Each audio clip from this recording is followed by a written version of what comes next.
2024-এ আসা একটা প্রশ্ন নিয়ে আলোচনা করব। বলছে ছত্রাকের কোষপ্রাচীরে কোন পদার্থটি উপস্থিত থাকে? সেলুলোজ, হেমিসেলুলোজ, কাইটিন নাকি পেকটিন? তো দেখো অপশন এলিমিনেট করব। সেলুলোজ, হেমিসেলুলোজ এবং পেকটিন এই তিনটেই উদ্ভিদের কোষপ্রাচীরে পাওয়া যায়। যারা উন্নত উদ্ভিদ সেই উদ্ভিদের কোষপ্রাচীরে পাওয়া যায় সেলুলোজ, হেমিসেলুলোজ, পেকটিন। তাহলে পড়ে থাকছে কি কাইটিন। তো ছত্রাকের কোষপ্রাচীরে যদি বলে কোন পদার্থটি উপস্থিত থাকে সেটা সঠিক উত্তর হয়ে যাবে কি না কাইটিন। এবার দেখো এখান থেকে আরও দুটো প্রশ্ন জানবো, খুব ইম্পর্টেন্ট প্রশ্ন, পরীক্ষাতে আসার মতো বা আসতে পারে, যে ব্যাকটেরিয়ার কোষপ্রাচীরে কোন পদার্থটি উপস্থিত থাকে। ধরো এখানে ছত্রাক আছে, ছত্রাকের পরিবর্তে দিয়ে দিল ব্যাকটেরিয়া, তখন কি হবে না ব্যাকটেরিয়ার কোষপ্রাচীরে পেপটাইডোগ্লাইকান দ্বারা গঠিত বা পেপটাইডোগ্লাইকন এখানে উপস্থিত থাকে।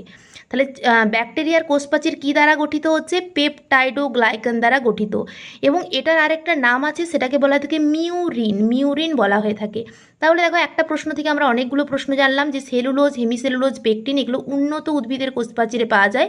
কাইটিন পাওয়া যায় ছত্রাকের কোষপ্রাচীরে। ব্যাকটেরিয়ার কোষপ্রাচীর পেপটাইডোগ্লাইকন দ্বারা গঠিত, যেটাকে মিউরিন বলা হয়। আশা করি প্রশ্নটা তোমাদের ক্লিয়ার হলো। Thank you.